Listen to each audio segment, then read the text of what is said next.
The subject for number 7 in our Victorian Art Pottery Series is the work of William Ault. In 1883, William Ault joined forces with Henry Tooth to found the Bretby Art Pottery under the company name of Tooth and Ault at Woodville in Derbyshire. Henry Tooth had been managing the Linthorpe Art Pottery in Middlesbrough, but he left in 1882 with the idea of starting his own manufactory. Before undertaking the position at Linthorpe, Tooth had spent 3 months at the pottery of T.G. Green & Co. in Derbyshire, learning his trade. It was here that Tooth was to meet William Ault, who worked at T.G. Green & Co. Presumably the two men found that they had something in common, for it was Ault that Tooth turned to in 1883 when he wanted to start up his own pottery. William Ault was born in 1842 at Bagnall near Stoke-on-Trent in Staffordshire. On leaving school, he went to work at Henry Wellman's Pottery Works at Longton, starting first as a packing boy, but soon working his way up to warehouse manager. The company had another factory at Church Gresley in Derbyshire, and when a new manager was required, Ault was appointed. In 1864, the factory was bought by T.G. Green, but Ault stayed on in his job. Ault had taken a business course at Liverpool, and he was perhaps more interested in management duties than was Tooth, who was a creative artist. But both men understood the ceramics industry, and their differing areas of expertise must have seemed most advantageous for the project upon which they both embarked. However, after a successful start at Bretby, the two men must have become increasingly aware of their differences, and the company's appearance at the Liverpool International Exhibition, as shown on the screen at the moment in 1886, marks one of their last joint ventures. Whatever the reason, the partnership of Tooth and Ault was not to last for long, and for reasons best known to themselves, the pair dissolved their partnership on the 1st of January 1887. William Ault then started up his own pottery about a mile away in Swadlincote as Ault & Co. And you can see on the screen one of the pages taken from a Pottery Gazette, leading trade newspaper of the day, which illustrates an advertisement for Ault Faience. From the very beginning, most Ault & Co. wares were moulded, with low-relief decoration often being picked out in a contrasting colour to the rest of the vessel, as seen here. Wares can often seem rather similar to Bretby products in overall appearance, and I suppose that's only to be expected. As we have just mentioned, the range of vessels produced by William Ault is rather similar to that produced at Bretby. Some of the glaze finishes are also similar, although in press accounts, Ault was commended for his range of colours and glaze effects, and it is known that he spent a great deal of time developing his own glazes and making them at the factory itself.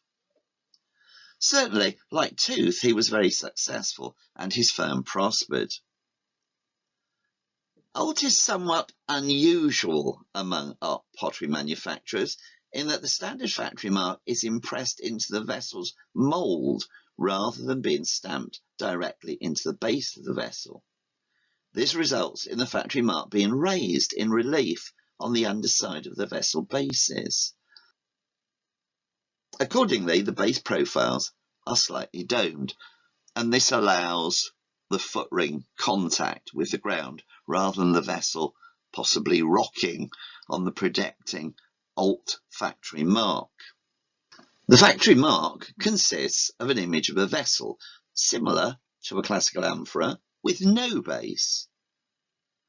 This is supported on a metal stand above a ribbon device with the word Ault, as you can see on the right-hand side of the vessel on the screen at the moment.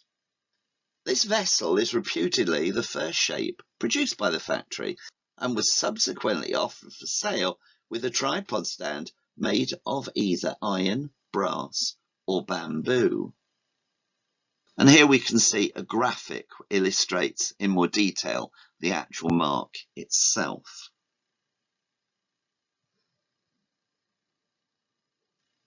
On the screen now we have another example of a small ewer or jug bearing the Ault factory mark. Whereas the Ault factory mark is moulded and therefore in relief, the shape number, which you can see on the right hand side of this vessel, which appears to be 241, is actually impressed in the base of the vessel before firing. A range of other impress marks can be found on Ault wares, including shape numbers, the word England from the early 1890s onwards, and also Made in England in the 20th century. The mark Ault and the facsimile signature CHR, standing for Christopher Dresser, and very similar to that used at Linthorpe, is used on vessel forms that were designed by Christopher Dresser for the Ault factory.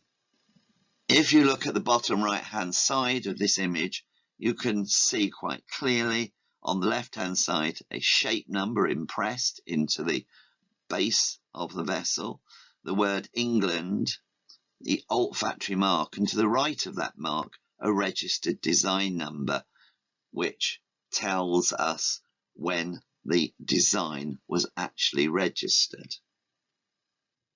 On the screen we can see here a carte de visite image of Christopher Dresser, the famous Victorian designer, and it is probable that it is due to Ault's association with Christopher Dresser and his designs that Ault's pottery is as well known as it is.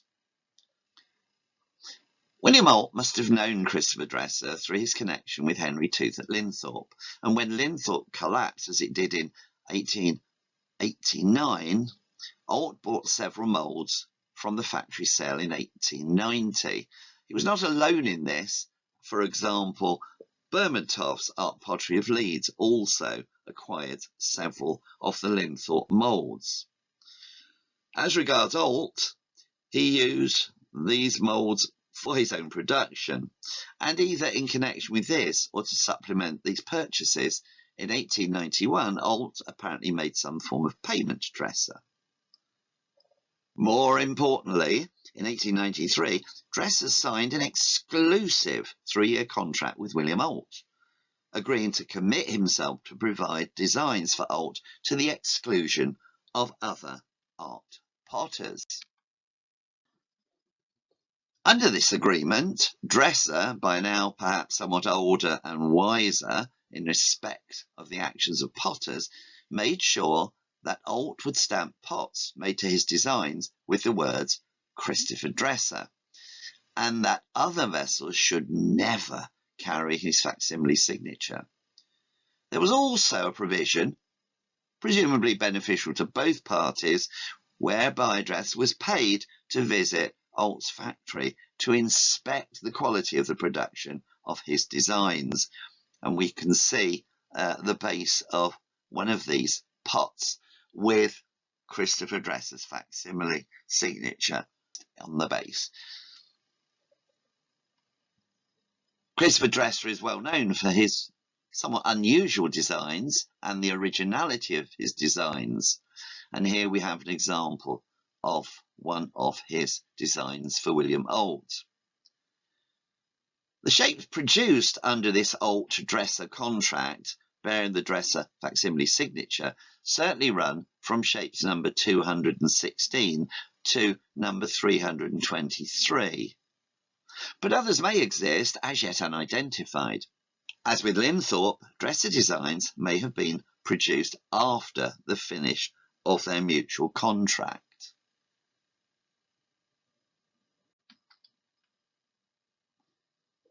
This is a large Ault pottery propeller vase, sort of thing which shows the originality of design that Christopher Dresser was famous for, and it carries his impressed facsimile signature.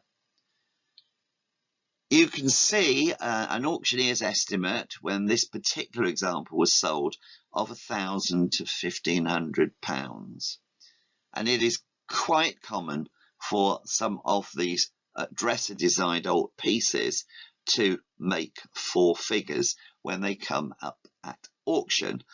Unlike, unfortunately, I suppose, many of the non-Christopher Dresser old products that usually make considerably less. Some of these designs are quite remarkable. On the screen now is an Ault vase designed by Dresser with the top of the vessel supported by goat's head monopodia. It's things like this that are much sought after by collectors. It's vases like these that make the big money.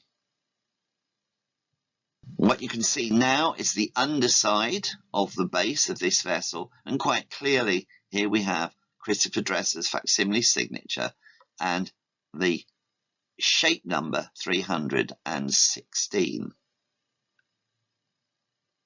This is another example of one of these unusual dresser designs, an Ault tongues vase, which will usually, like the former vase, make a four-figure sum at auction.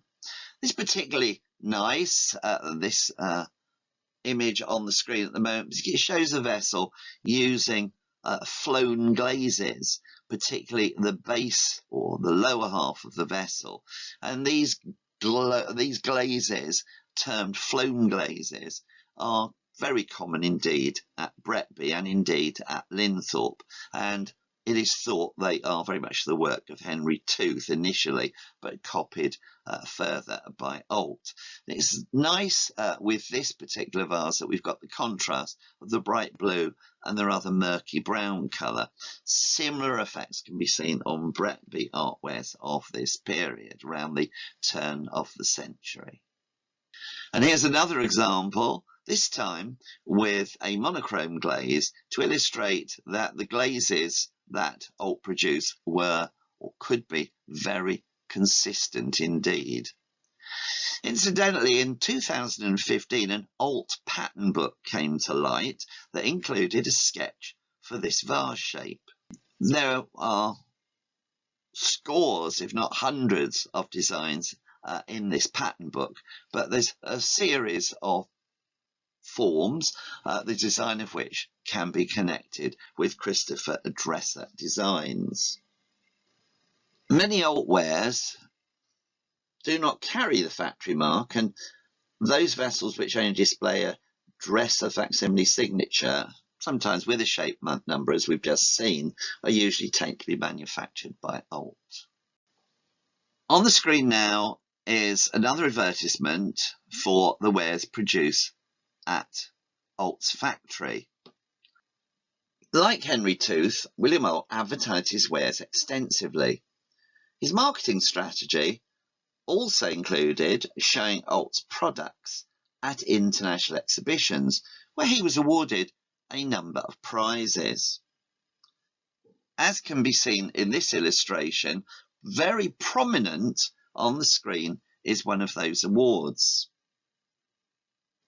The most featured award, as can be seen here, and again at the top of this page showing another Ault Faience advertisement, illustrates the gold medal that he won at the Chicago World's Fair, held in 1892-93. This award seems to have been particularly treasured by William Ault and appears on numerous advertisements subsequent to his being given the award in 1892-93. On the screen, you can now see the actual gold medal won by Ault & Co. at the Chicago World's Fair in 1892-93. It's not in fact solid gold, it is bronze coated in gold, but you can see the actual gold medal rather than just a photograph of it in black and white. And it's very noticeable, particularly on the image to the right of the screen, that underneath the inscription, which mentions World's Columbian Exhibition in commemoration of the 400th anniversary of the landing of Columbus, we have another small plate which has the impressed name of William Ault. Yes, this certainly seems to have been his most favourite award. Rather nice to see it, as it were. Well, not in the flesh, but very nice to be able to see it. On the screen now, we see an image of William Ault in old age, inspecting one of his pots. This must be around about the time of his retirement, aged 80, when he decided to give up the control of his firm. This was in 1922, when Ault & Co. was merged with the Ashby Potters Guild to form the new firm of Ault and Tunnicliffe Limited. William Ault retired shortly after the merger. On the screen at the moment is a vase produced by the Ashby Potters Guild, very much in the traditions of Victorian Art Pottery in their works at Woodville in Derbyshire. The Ashby Potters Guild was run by Pascoe Tunnicliffe, and that's how we get the firm, the new firm's name, Ault and Tunnicliffe Limited. The firm continued for many decades, finally closing in 1975.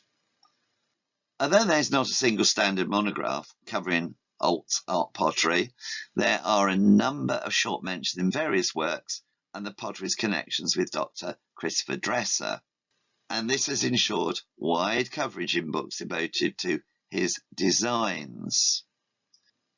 Below are a series of likely sources for you, and in particular you might like to consult the one on the top of the list, the Ash and Paling, the Art Potteries of Swadlincote, Derbyshire, which deals with the old art pottery in a certain amount of detail.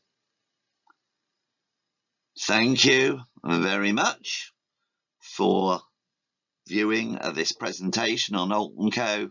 I hope you have enjoyed it.